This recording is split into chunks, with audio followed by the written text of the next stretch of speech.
All right, y'all. You know what time it is. We are here again. This is the No Cap Recap. I need some kind of a sound effect for our show. I don't know what it would be. If y'all have any ideas, I think that would be appropriate. A whip? I don't know. This is the first thing that came Wow. Yeah, I don't know. All right. Well, you did have a fiery sermon, so maybe you're still in that mindset. It's like Rev just went straight to a whip. Like, all right, let's make sure we're looking good on our platforms here, and then we'll go ahead and get started. I hope that everyone has had a good week. Couple notable things. Happy 11th birthday to Layla. Her birthday was on the 5th. I'm doing the horn. That was the horn. That was the horn? Look, wow. I am not the dude from Police Academy. I'm doing my best here. Give yourself. People don't even know what Police Academy is. Hey. I think the beer does the dating for me. Like, they see all these grays. I ain't hiding nothing. Wow. And then we've got brother Keyshawn, who turned 21 yesterday.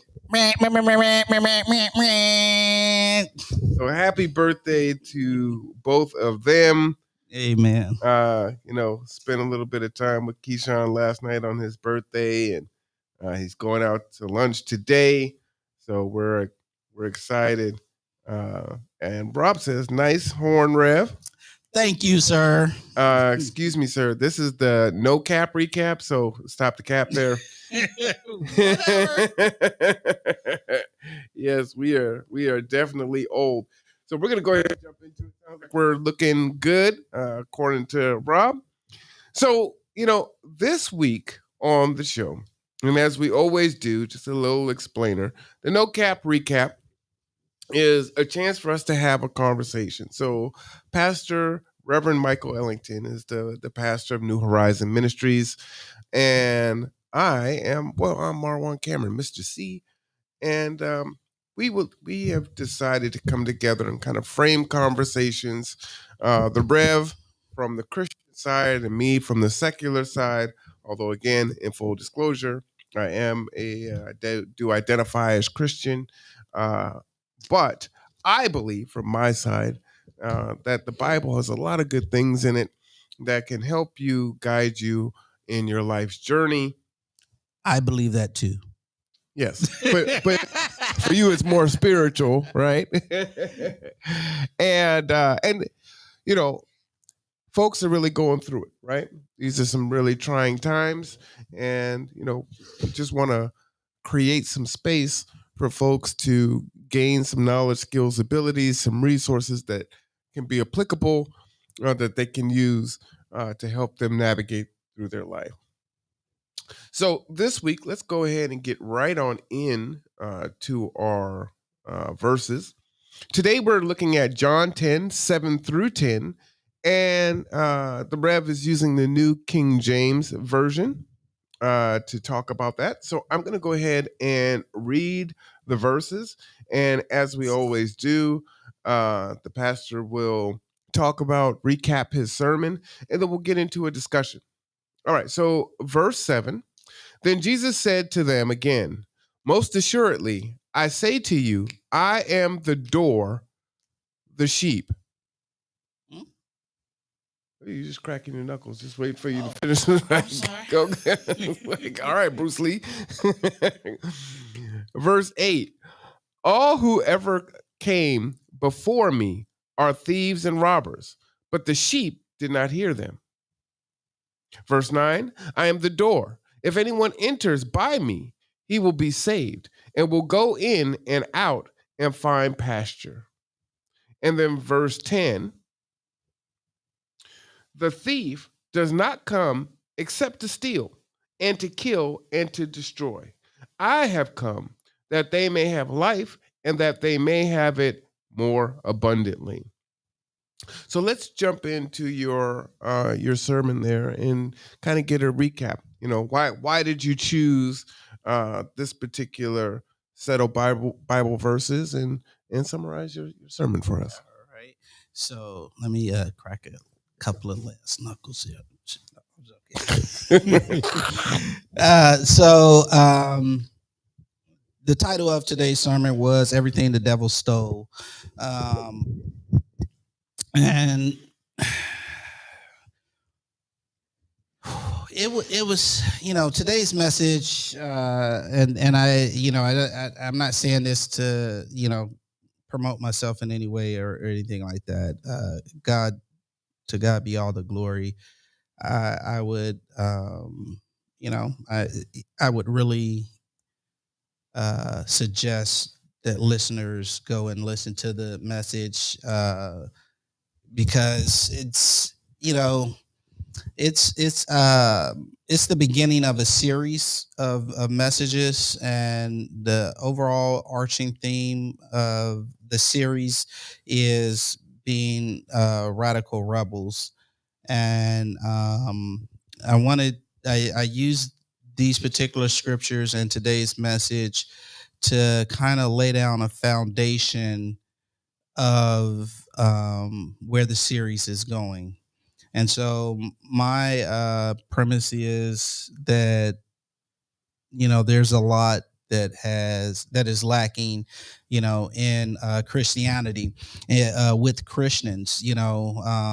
That Christians have turned into a bunch of Sunday pew surfing, Christians, and you know um, the thing I believe is, Christianity is to be Christ-like, and Christ was a very radical rebel, and that we need to, reclaim that radicalness, and that being that rebel, having being rebellious to the status quo, the complacency and the compliancy that I see, just isn't it's not acceptable with me.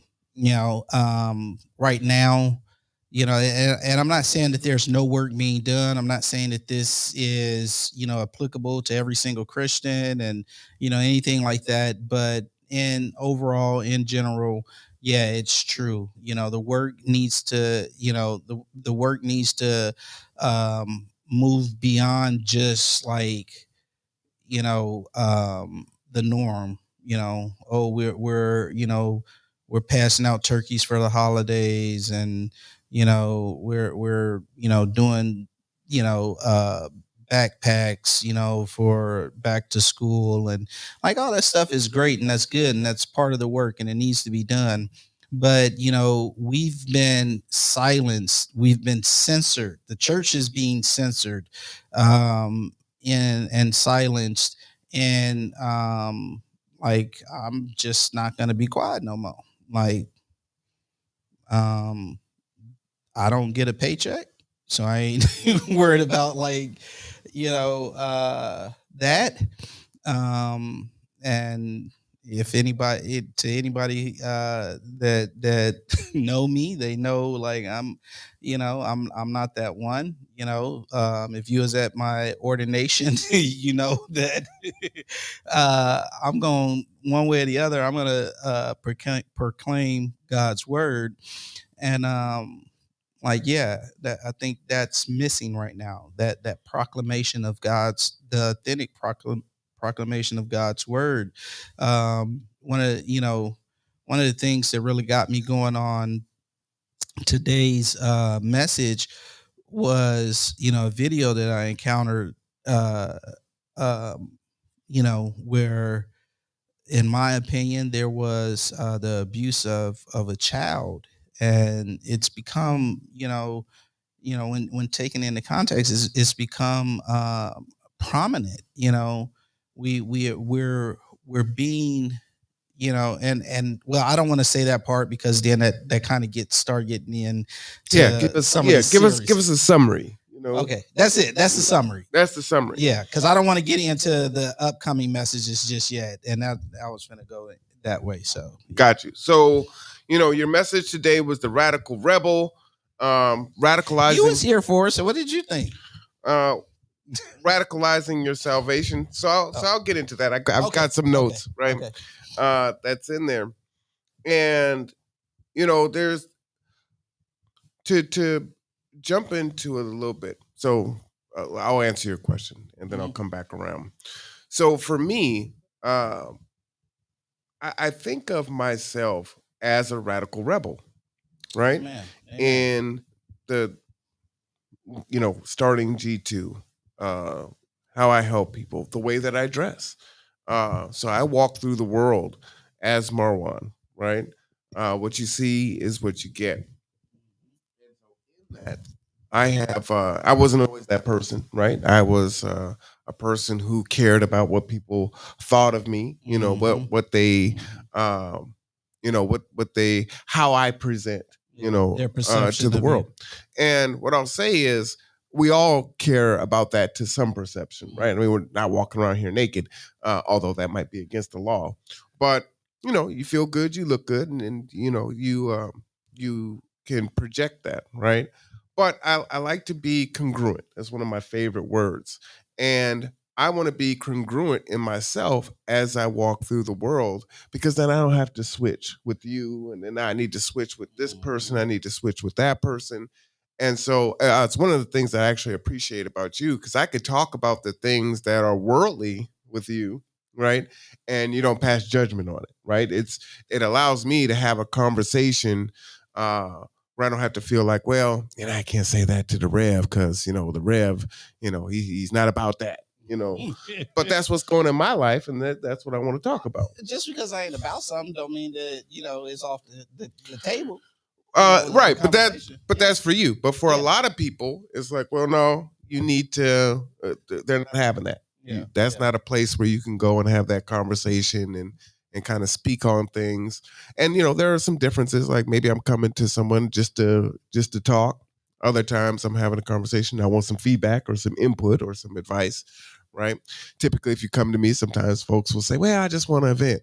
Well, if you come to vent to me, you're probably gonna get some feedback. So it it is what it Yeah, is. yeah, But yeah. I digress to jump back in there. The radical rebel. I see myself as that, and in my notes, some of the things that I put down is, I will tell folks a lot of times that I build the plane while I'm flying it, and that doesn't mean that I'm just going off half cocked and I don't have a plan and I'm just trying to figure it out as I go. I had a speaking engagement a few years back, and I can't remember what it was for. But one of the things that was the premise, the tenet of that conversation was thoughts, plans, and actions. Right? It starts with your thoughts. Right? You need to think it first. Right? Then you need to plan, and then you need to act on it. And so a lot of us don't. We get stuck in first gear. We get stuck in the thoughts, whether good or bad. Right? Mhm.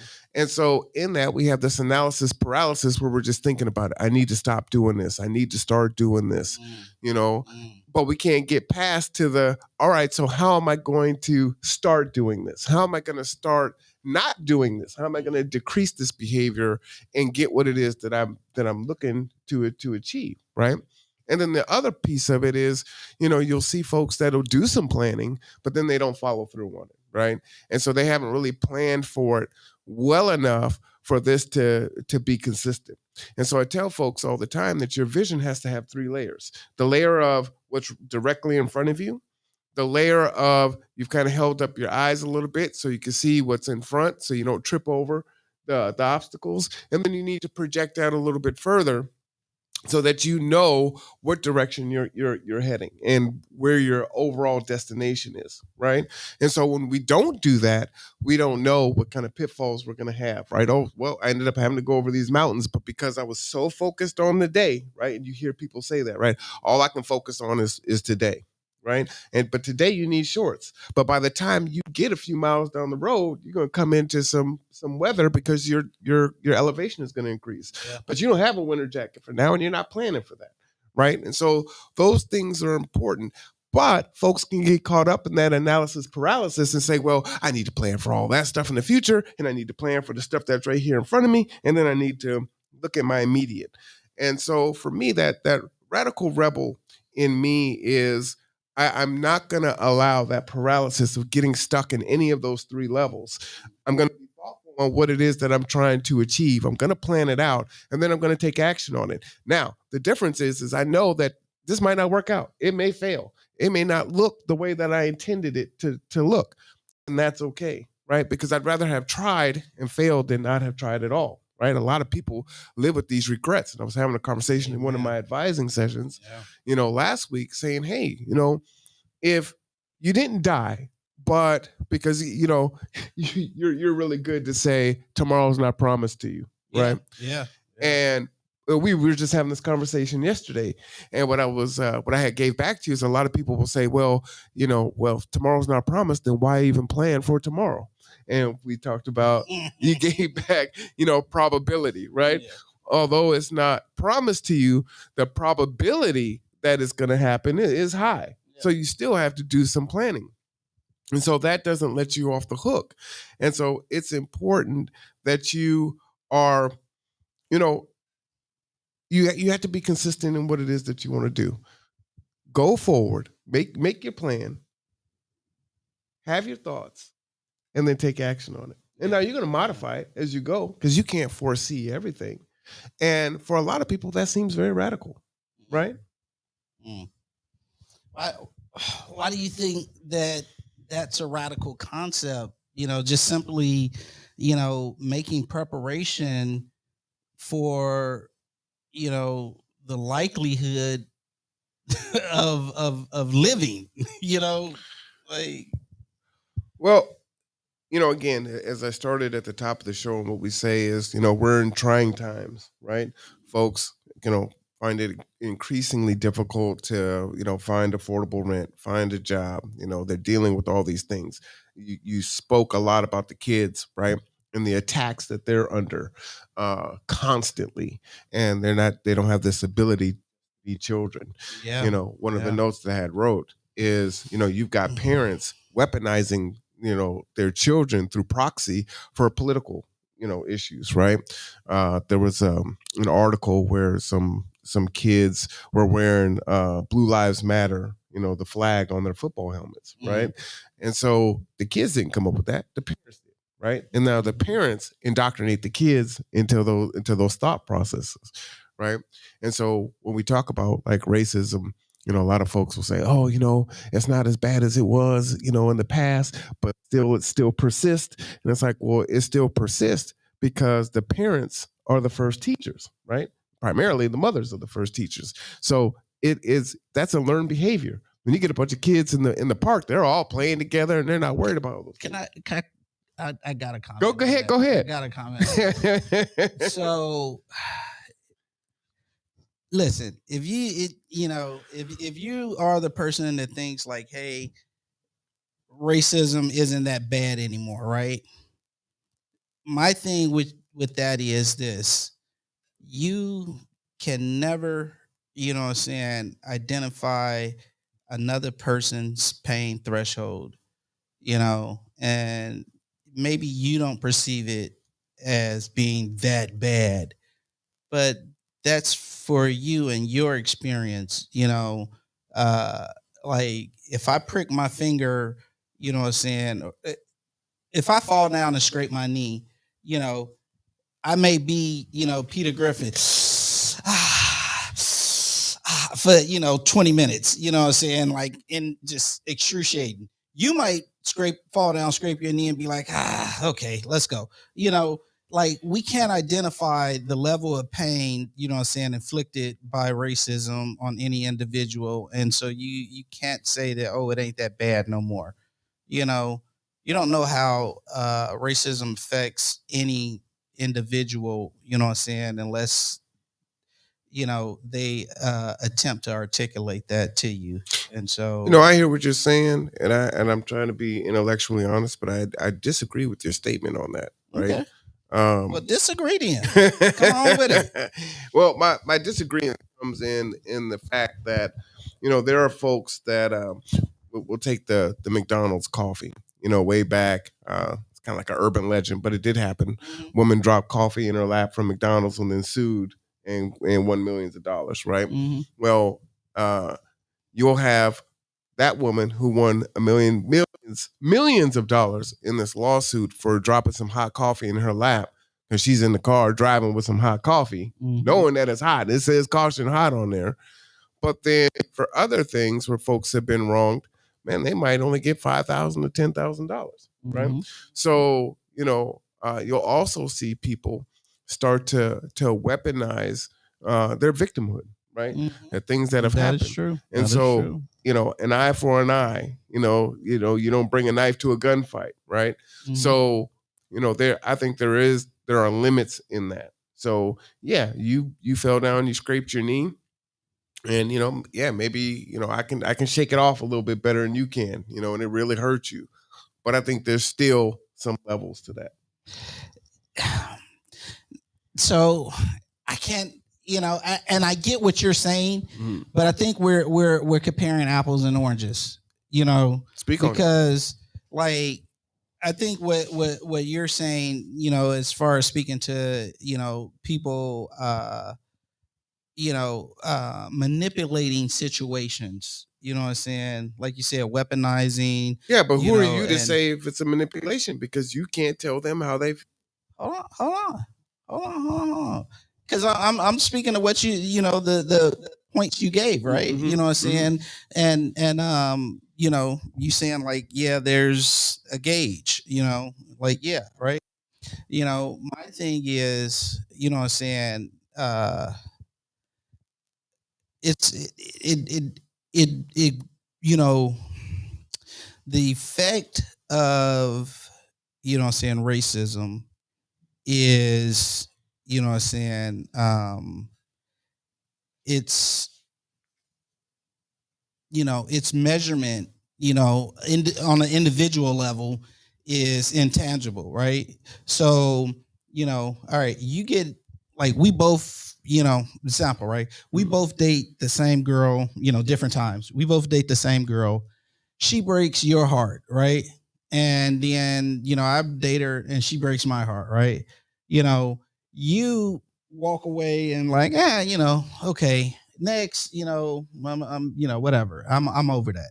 Me, like, I'm devastated. I'm in depression. I can't, what I'm saying, function no more, right? Because, that's, my perception of what happened to me, how it affected me, what I'm saying, the gravity on me is a lot more, than what it is on you. Like, and it's the same thing, right? We're both dealing with the same heartbreak, the same exact reason, like infidelity, and what I'm saying, but how I, what I'm saying, perceive that instance, what I'm saying, like, we can't, say that, like, oh, it isn't that bad, like, that's like, you telling somebody that's, in a super depression, like, oh, be, just, it'll be okay, just, shove it off, right? No, that's not what I'm saying. So, Right? but Depression is something that needs to be treated, right? So I'm not saying shake it off. You just depressed, right? There's a difference between sadness and depression. yeah, If yeah, you're sad, I'm gonna say yes, you need to be sad, but then you need to navigate through it, right? If you're just sitting in your sadness, well, that's not beneficial to you, right? yeah, In yeah. regards to your example, you're giving the worst example because I'm gonna say, hey, if you that toe up about the girl, then you're a blue pill beta male simp. But that's some whole nother thing. Let me digress from that.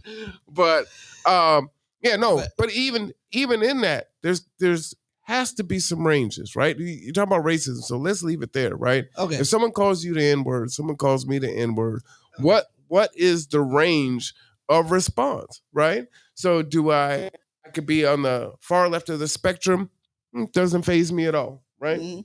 I use the word. Other people around me that aren't black folks use the word. I'm cool. It don't matter if you're using the A or the ER. No biggie. Or the other side of the spectrum is you call me the N word, I'm gonna beat you down, right? So where is the spectrum there? Hold on, but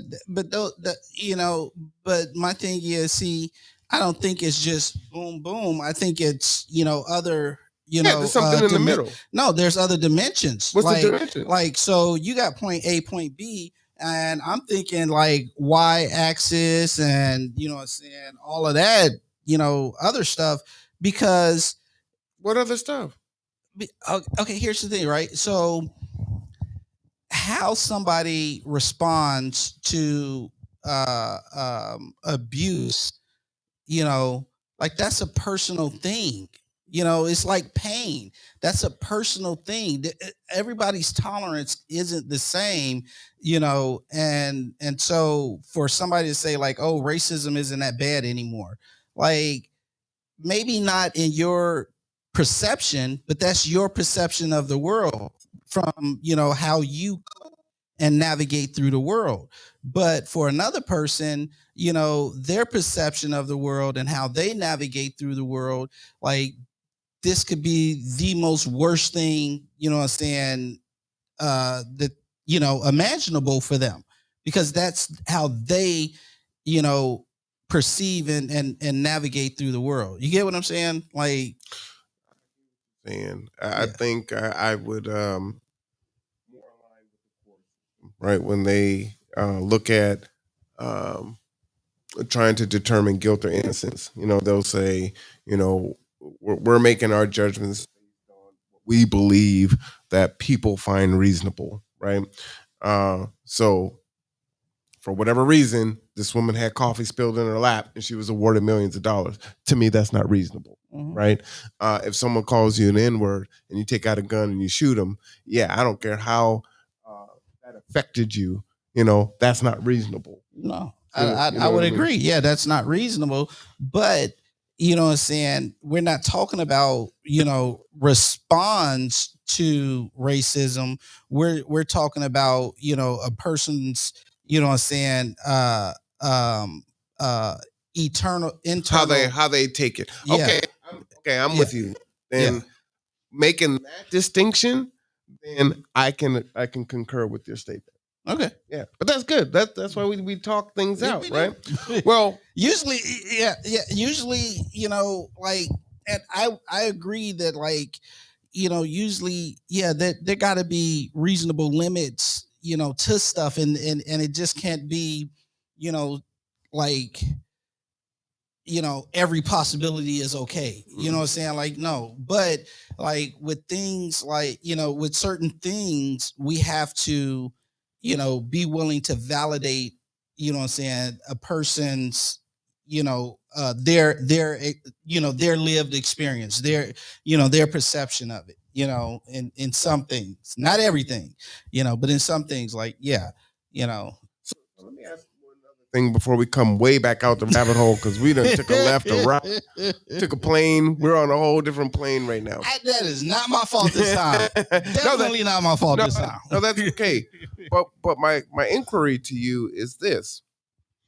Granted, we're having a conversation that isn't emotionally charged, right?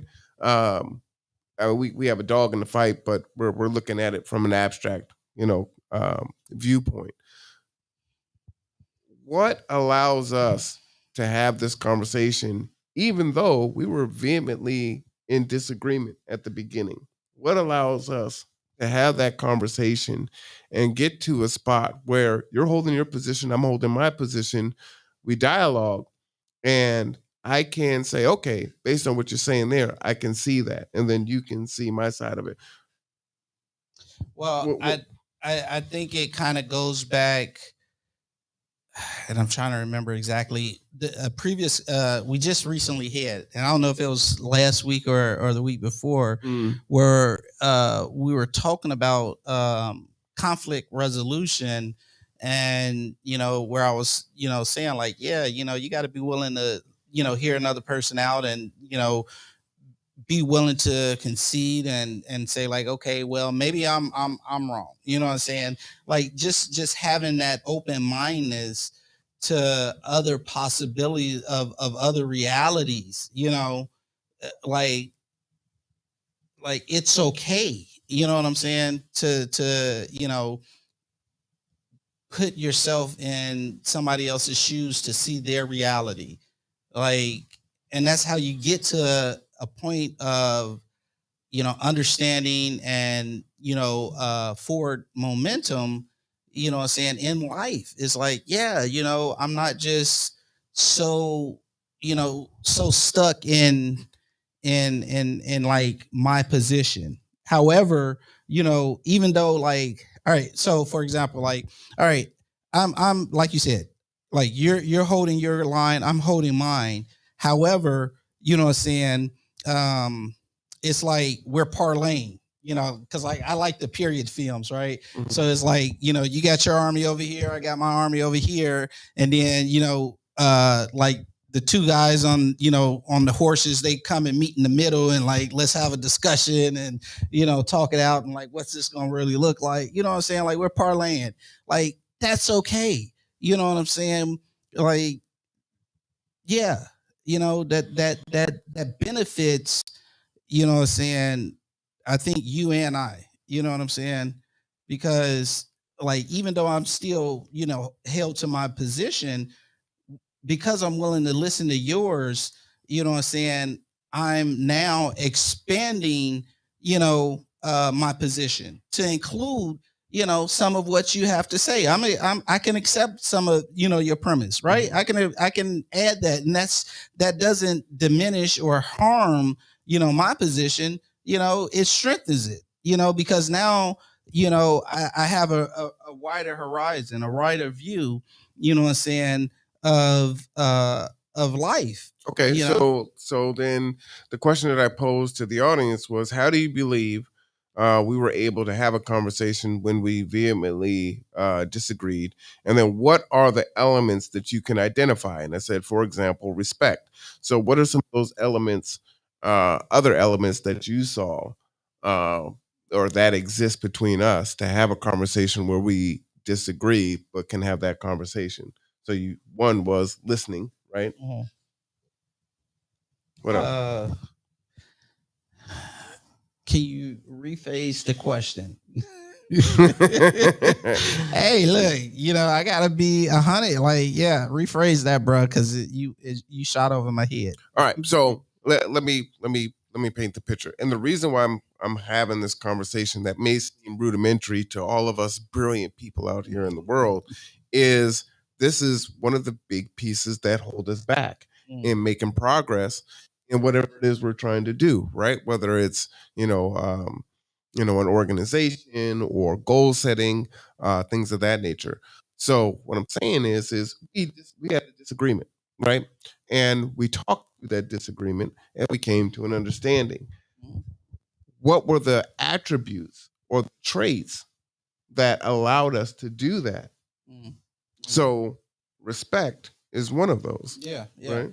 yeah. Respect, listening, what I'm saying, understanding the benefit, of the exchange of ideas. What I'm saying, how it strengthens, like I was saying, like, it doesn't diminish anything, it strengthens, like, understanding, what I'm saying, having that have coming to the conversation with an understanding that, one, I don't have a I'm not coming with a predetermined outcome, like, okay, in this conversation, at the end of it, like, either it's gonna go my way, or like, this a dead mute situation, right? I'm not. Hold on.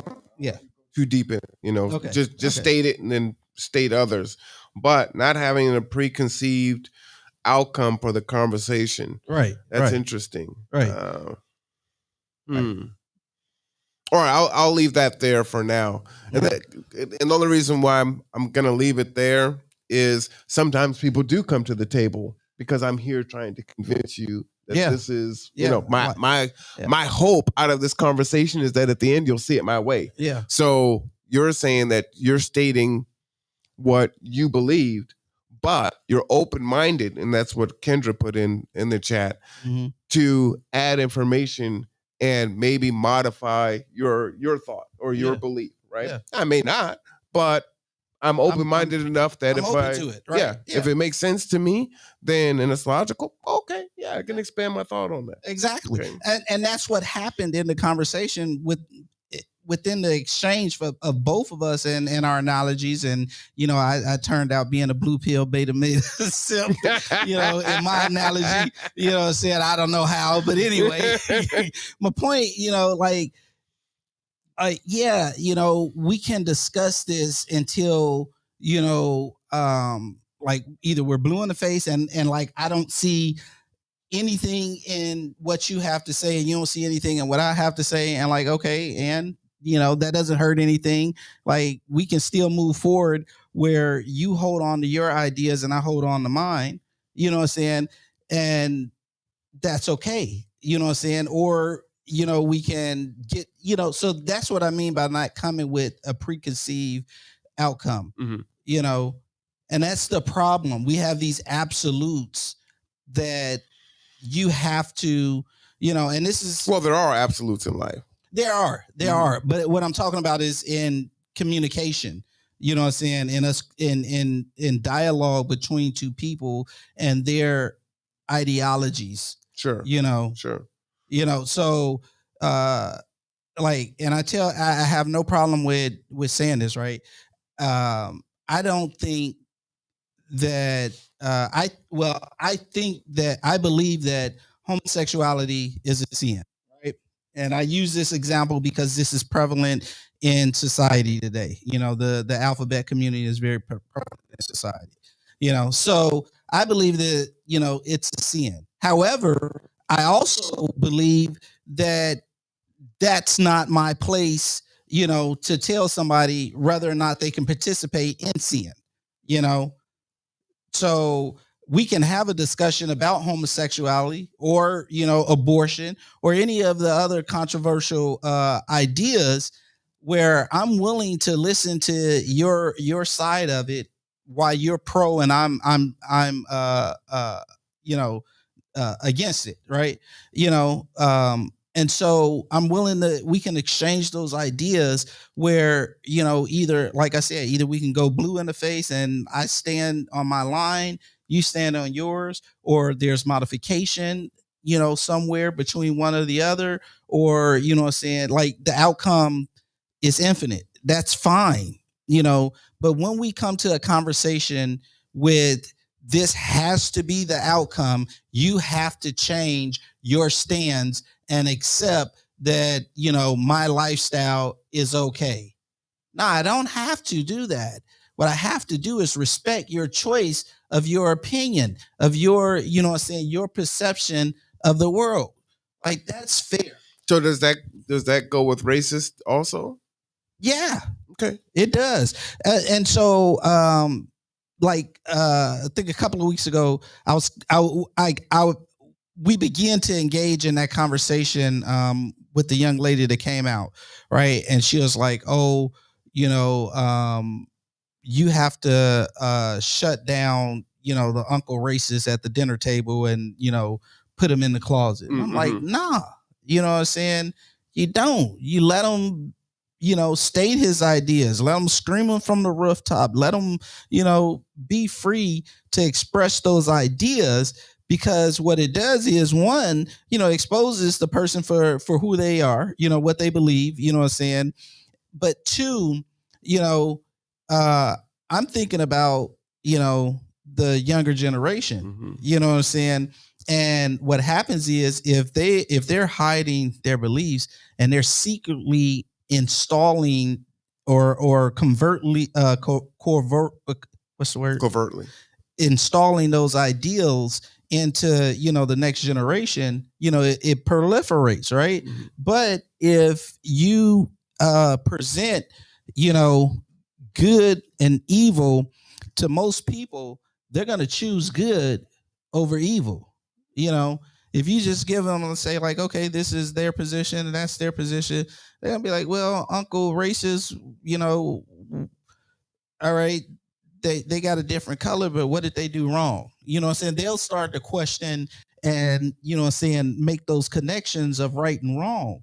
But if you just simply pouring in evil, evil, evil, evil, and they don't get a chance at the verse, then they don't get a chance to develop and say, you know what? Yeah, this isn't right. This isn't good. Like, I like, you know what I'm saying, my friend Tommy. They're good and we have fun, and you know, you don't want me to play with them because their color is different, like, but that's, you know, they'll see that that's trivial and insignificant, and they'll make those choices, right? So You think so? I think it's more likely than not. You know, I don't know about that. well, you know, I do. I have seen her studies. What's her name? Dr. Jane. You know, she did the brown eyes and the blue eyes, and I have seen that. But you know what I'm saying? There are external forces, you know, applied there that, you know, led those outcomes. What I'm saying, what I'm saying is, if there's no external forces and they're just simply, you know, allowed to, you know, say like, hey, we're gonna play or we're not, we're gonna be friends or we're not. Um, you know, I think, you know, good inherently wins, and I think that race is a construct. Racism is a construct that was invented, you know, as a way of benefiting. Okay, well, hold on. You're going way down the rabbit hole now. All right, anyway, let's go back to the sermon. And we'll get into that another time. Because like I said, it's some conversation we should have. But anyway. Yeah, for sure. So to come all the way back out the rabbit hole there, the radical rebel, right? Radicalizing your salvation. Yeah. And so, you know, the Rev kind of recapped his message there. From my side of it, you know, for me, I think it's important for people to look at their thoughts, plans, and then to take action on it, right? Whatever that is, you know, that can be goal setting. Like I said, this is you know, I see, you know, the Bible, or one of the ways that I view the Bible as a resource and not just a spiritual book, right? Yes, it is a spiritual book. It is a holy book. Shout out to Jeff Flood for that. He had given a comment a few months ago about that. And I think it can be both things, right? And it can help guide you. And if it happens to guide you to God, then fantastic, right? But if it ends up helping you navigate your life and it doesn't guide you to God and Jesus, I'm okay with that also, because my purpose in this is for people to improve their lives, right? And so that's important for me. What I thought was interesting about one of the things you were saying was that, and this is a quote, you were saying that people today want to be preached happy, right? Preach me happy. And you said that Jesus suffered for you, right? You want happiness, but Jesus suffered for you. And so that really, you know, stuck out with me. And so I was thinking about what you were saying. It was like, well, not only did Jesus suffer for you, but he also died for you, right? Yeah, yeah. So he died for your salvation, not for your happiness, right? Come on, and bro. So it's like, who preaching today? Who preaching today? It was like, here you are. You want to feel good, right? And society is telling us, right? Yeah. It's like, hey, you know what? Don't worry about personal responsibility. Don't worry about this. Don't worry about that. Just be happy. You just deserve to be happy, right? Yeah. And I was listening to another gentleman, and he was talking about, you know, happiness is unrealistic, you know, and you having a goal of being happy isn't real. That's a moment of feeling for a certain amount of time. You can't be happy 24 hours out of the day. Right? It's it's impossible. Ephemeral. Yeah. So, It's you know, ephemeral state. your goal setting on trying to, you know, satisfy your carnal, you know, thoughts is futile. And ultimately you're going to be miserable, because chasing happiness, you know, for a drug term, is like chasing a dragon. Watch this though. Think about this. How much time people spend plotting and planning, you know, and this ephemeral state of happiness, right? You know, so you'll spend, you know, 15, you know, hours preparing for, you know what I'm saying, a 20-minute, you know, state of euphoria, right? Euphoria, yeah. You know, like, is that, you know, like, come on, that's insane. That time could be more productively used. And my thing is like, you would probably get more enjoyment and gratification and Satisfaction. satisfaction. Thank Mhm. you. Simply by living your life in the way that you ought to be living it, and of course I lean spiritually. Well, right, and that's fair, right? Which is outward focus towards others. But the problem is ought to be living is no one knows what the ought to be living is, right? Because they're told to live for happiness. Yeah, work for happiness. Just be happy. There's a Just lot of be people happy. that know what ought to is. There's a whole volume of books about it. It's called the Holy Bible. that tells you ought to. So, But what I'm saying is that folks don't know that, right? Mm. Or like you said, the noise that gets in the way is and it's true. Some of the worst things on this planet have been done in the name of Christianity. Yeah, right. Oh, yeah. But looking at it through that lens, and not just Christianity, religion. No, but we focused on Christianity. Okay, right? Christianity. Yes, I hate when people move the goalposts. Yeah. Well, women do it too. It's like I got you. we talk about Christianity, right? Yeah. There's been some horrible things done that have been done in the name of Christianity. Yes, I do agree. And even though that and is not just Christianity, Christ. And even though that's done, you just got to keep pushing stuff in. No, because that's Christianity. Like Christ is the root of Christianity. Yes, like, I get you, Rev. I'm just saying. All right. Go ahead. Let me be quiet. Zipping it. I lost my thought now. Horrible things done in the name of Christianity. Horrible things. Not only, regardless, that even though that's true, right? What happens is folks will reject something that can benefit them, right? They're just going to throw the baby out with the bathwater, right? You talked about yesterday, eat the meat, spit out the bones. Mm-hmm. The problem is that folks today can't identify the bones from the meat and they're eating it all. You know what I'm saying? And other folks are being tricked into eating the bones and not the meat. Preach, brother. They can't see what the meat is. And so that's why I think using the Bible as a resource is so important, because it can help you, again, spiritually, but it can also help you in your day-to-day, right? And that is a big issue that I think is missing. What we end up saying, another thing that I thought was really powerful, is all the excuses that we give, right? I'm too busy. I'm too embarrassed. You talked about that. You talked about, well, I don't know how. You'll hear, I don't know how to pray. I don't know how to, start this journey. And so that really, really stood out to me.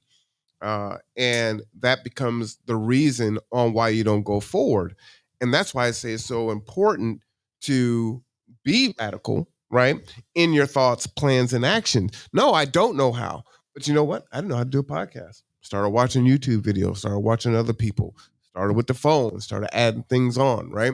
You didn't know how to play a video game, right? You just bought it new and you open it up and you either just start figuring it out. You bought a new electronic device. You switch from a Samsung to an Android to an Apple, right? You got to figure it out. It's worth it for you. And in that regard, you are driving the plane, flying the plane before you build it, because you don't understand how to use it yet. Yeah. You're motivated to try to figure it out. Go ahead and jump in, because you're chomping at the bit. Oh, no.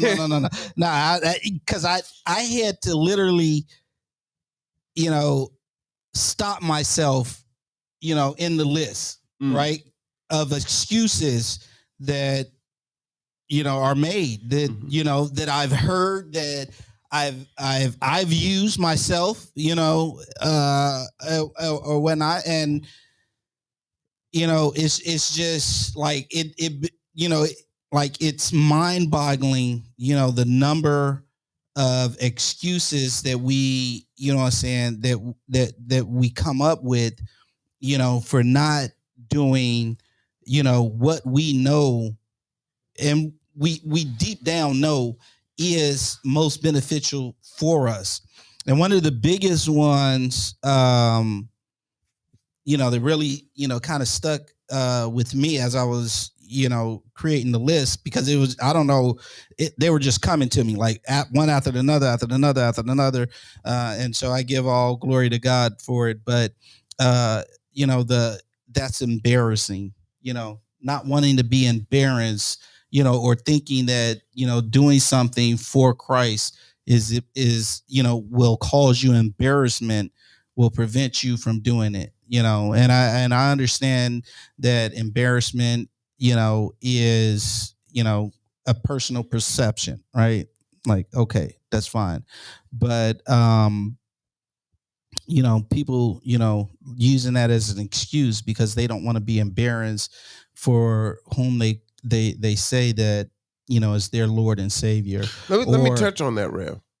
okay. I think that's probably the most powerful one that keeps people from moving forward and making progress in their life. That embarrassment. Well, it's the second one too, and I'm gonna let you finish. Uh, and I think it's, it coexists with embarrassment. I don't want people to talk about me or laughing at me. Gotcha. So Okay. go ahead. So in that, let me just type that here in the chat. I don't want people. I don't want people. So while you're typing that, another thing. Whoa, whoa, whoa! Stay here. Stay here, Okay. Rev.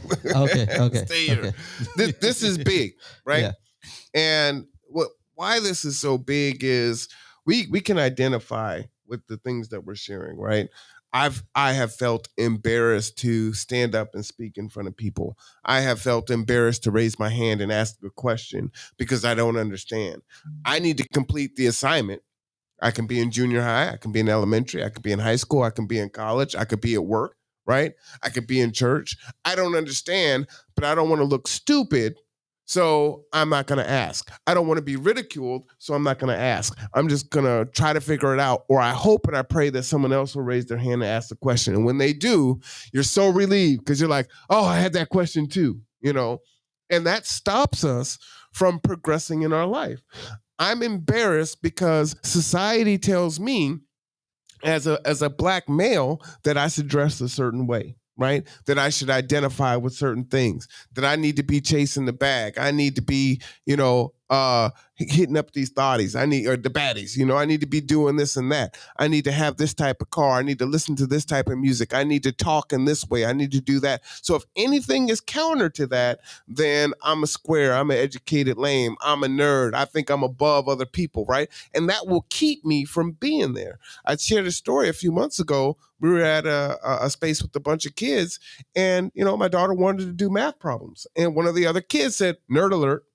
Right? So even at 10, that thing comes out, and so there was a season where Layla started dumbing herself down so that she didn't get embarrassed around her peers because they were shutting her down for that. Right? Well, I would object with that.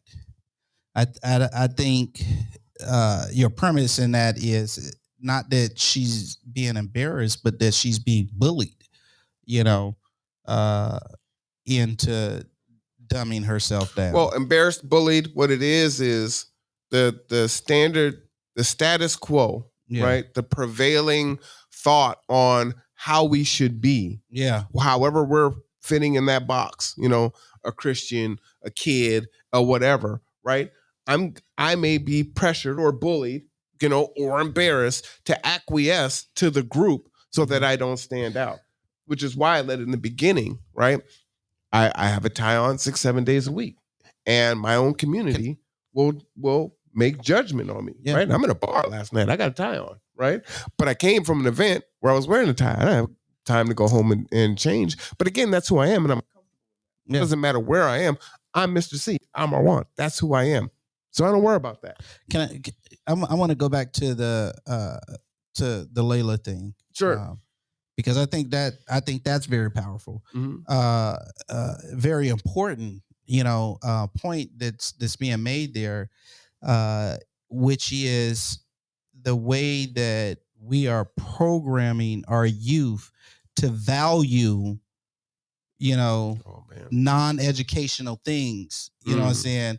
Where like, hey, okay, I'm gonna make a epitaph at you because you're choosing to take time in whatever space to further advance yourself. Like that should be valued. That should be like, oh man, okay, hey, give me one too. You know what I'm saying? But we're our, the society, and this is kind of what I was talking about, in the sermon, that and that was one of the excuses. Oh, that's just the way the world is. That's just the way society is. Yeah. Hey, that's just how kids is.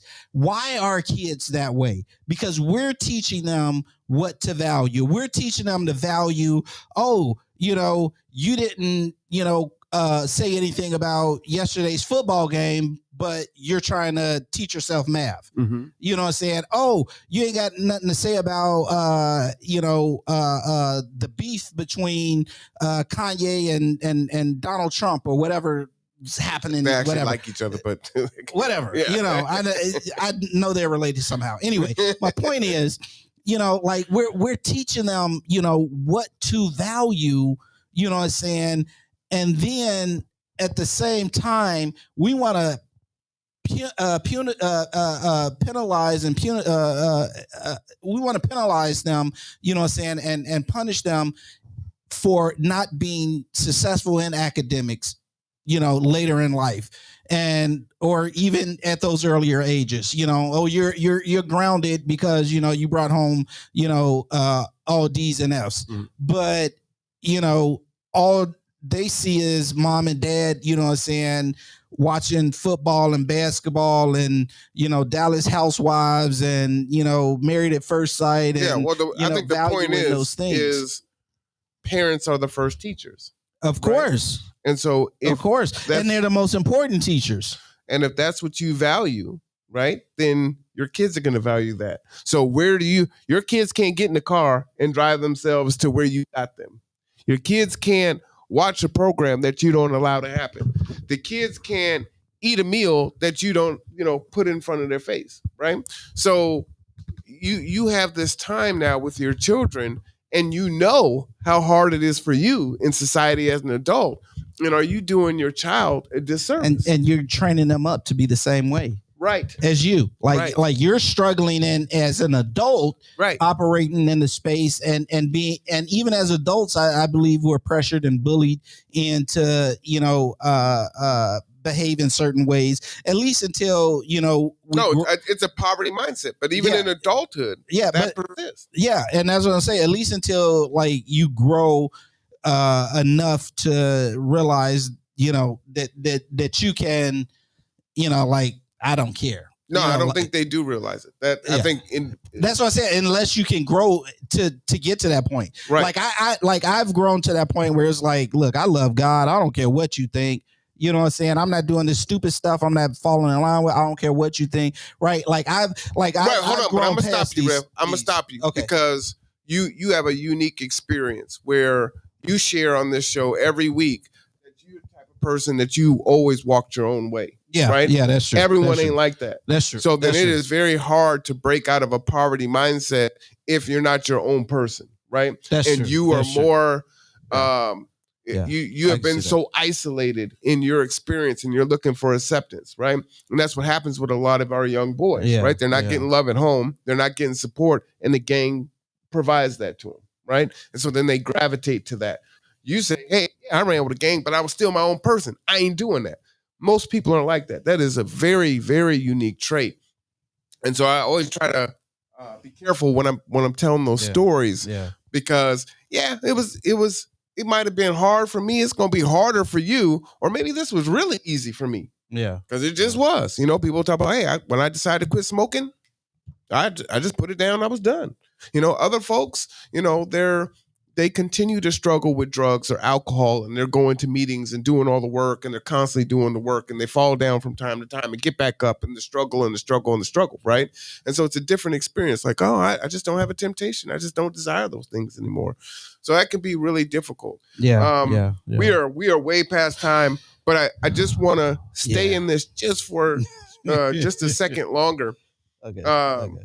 because I think this is really, for me, the crux of your message, and seeing folks wanting and needing to grow in their lives and get to a certain space where they're self-sufficient, where they're self-reliant, uh, where they're interdependent, not codependent, right? Interdependent. That means we work together. We work with each other. We have needs from each other. But I am not codependent. Like, oh man, I just can't. Ain't no way unless you just doing this way, and this is how it is, right? There's a very big difference on that, and I encourage people to look at the definition between codependence and interdependence. But that's very important. Folks will say, well, I got it out the mud. I pulled myself up by my bootstraps. You don't do anything by yourself. You don't do anything by yourself. There was always someone there that helped you, but in your thought, no one was there, and you just did it all on your own. But if you think hard, you will find those people that were there at different seasons of your life that helped you become the person that you are to now and have the success that you have. But what I would encourage you to do is really, stop. You can't control your thought. You're gonna have thoughts all the time, right? It's just something that we do, but you can guide your thoughts, right? Take some time and really look at, what is it that I want out of life? What is it that I'm trying to achieve? Real quick. Go ahead. Your thoughts are a product of what you engage yourself in most often. Facts. And so, like, yeah, you maybe you're not completely 100% in control of every single thought that comes through your mind, but you can't have a barons, you can't have an influence on the predominant thoughts that run through your head based on what you engage in. Yeah. All right, yep. Two examples. You love, NFL or Madden, right? The more you play Madden, the more you're going to be thinking about it, right? Oh, what plays do I need to call? What defense do I need to do, right? The more that you are in the church and reading the word and, going to Bible study and singing, right? The more your mind's going to be on Jesus, right? My mind's steady on Jesus. It's a thing, right? Yeah. If you're a college student, right, you need to have your mind on your studies. And so, and I would tell students all the time, like, look, you come to class and then you're trying to get the hell off campus as soon as possible. But your professors are there. The computer lab is there. The resources are there, right? You've got all of these resources, but you're leaving as soon as possible. So if you stay and you commit to that process, it's more likely than not that, not saying it's going to be easy for you, because some of the subjects are going to be hard. Some will come easier than others, but you're in the space where you're going to be able to access the resources so that you can achieve your goals. And that's what's important, right? And so, as you said, that will begin to change your thoughts because you're in the space where this is what I'm thinking about doing, right? If I'm cooking meals, then I'm focused on cooking. Yeah, that's what I'm doing. You hanging in the street and smoking and drinking all day, that's all you really gonna think about. Right. Well, or you will have some time to think about, what I shouldn't be here. I should be doing this, right? But then, when does the thought turn into planning, turn into action? Yeah, right. Yeah. So radical rebel. And we're not done with Radical Rebel. This is just part one. It's just starting. So from the Rev side, Radical Rebel. From my side, thoughts, plans, and action. And a lot of that is, discovering that you are your own person, and it doesn't matter how people perceive you, right? Don't worry about that. I share with folks all the time. It's like, is that person taking care of your children? Is that person, paying your rent? Is that person, do they have your best interest at heart? Are they actually trying to help you? Or, are they, they're trying to guide you out of their own, selfish intent, right? That is really important. And that's hard to decipher, who that is and who that isn't. And sometimes, you have to understand, you pick who your mentor is, right? Not the other way around. But you also decide, a lot of times go here. And I was sharing this with, oh, well, Mr. C, I hear what you're saying. And I know it's all good. It's probably all good, right? I know you got this proven track record, but there got to be lots of other ways to achieve this. And my dad would always say, there's worse hotels than mine, right? But I know that if you follow this, you're going to get the outcome that you're looking for, right? But can you still get there if you try to take some and modify it and do this and that? Yeah, you might. But right now, you're not, I'm going to say not strong enough, but you don't have all the tools yet, or you're not using the tools in the way that, in order for you not to stray from it.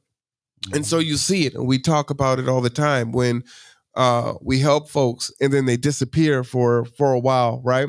There's right? Because you can be embarrassed even when it's good things. Yeah. Because now I don't want to do the good thing right now. I just need to be bad for a little bit. I just need to go and come off my path that I have been yelling to the mountaintops. This is what I want to do. This is what I want to be in my life. And that's what I'm doing. And then it's like, hey, you're not being congruent in that. Well, you don't want people to see you not being congruent. So you disappear for a while. And then when you come out of it or it gets bad again, and then you come back and it's like, all right, I'm here, right? I don't want to hear that it told me so. Just let me get back on the program, right? Yeah. And so be radical. Yeah. So last thoughts, because we're really over time. Yeah. You go ahead. That is a good one. No. I know. That's why I said, listen, people, stick with this. This is really just part one. Because I'm finna go into a whole triad. What is it? Triad. Not triad. Diatribe. Yeah. I'm finna go off the rails, people. That's what I'm saying. Like I'm finna live out the radical rebel. Wow. So, oh man, go ahead. All right, I'm a little. You get last words. I'm done there. All right. Well, I hope I don't get hit with that collateral damage from this radical rebelness that you got going on. Hey. All I'm saying is, they say like when blessings start flowing, you want to get closer to people, right? You know what I'm saying? Because you want that overflow, you want that splash. I'm not finna radical rebel like lightning thunder like strike. So you cool on that, I'm aiming for blessings, So.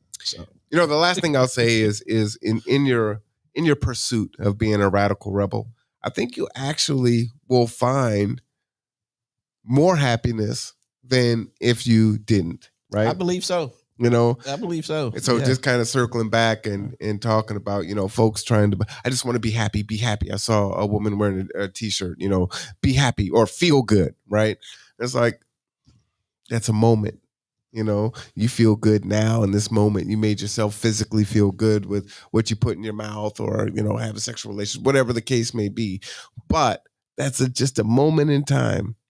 How do you try to feel good, because your rent was paid, your bills were paid, right? Your safety is intact. That's the feel good that you should be directing your actions toward. All right. This is the last word. Hey,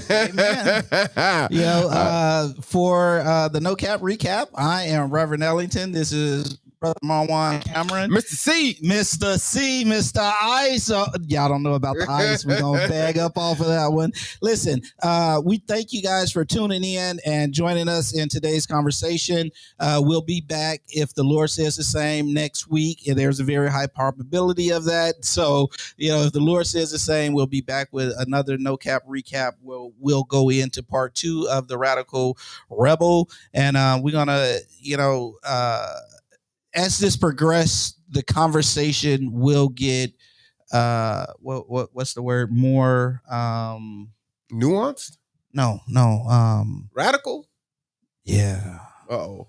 Yeah, I like that. That sounds like a threat and a promise. Yeah. We're gonna touch on some real world issues, and I, at least for myself, I can't say how I'm not bagging up off nothing. Like, yeah. What? Well, let's go. All right. Yeah. We'll tune in next Saturday. Sounds like it's gonna be on and popping. Cracking. Oh, we're dating ourselves again. No. I think slapping is even old now. Yeah, I don't mind dating. Look, yeah. I got that salt and pepper. I'm seasoned. Like, yeah. All right. I'm Mr. C, and from Methuselah over here. We'll see you next